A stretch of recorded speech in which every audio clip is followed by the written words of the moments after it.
In today's video, I will show you how to remove the green screen in CapCut on PC. To demonstrate how to delete the green screen from a video, I will first import two videos into CapCut. The first video is a green screen video with an animation for the subscribe button, and the second video will be used as the background to clearly showcase the final result. After that, I will drag and drop the background video first, followed by the green screen video on top of it.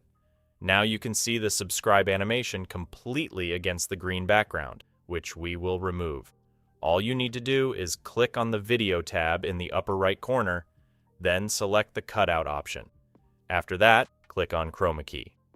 Once you've activated the Chroma Key option, click on the color picker and select the background of your video that you want to delete. After that, you just need to adjust the strength option and the green screen will be removed. If you found this video helpful, please like and subscribe to my YouTube channel. Thank you for watching.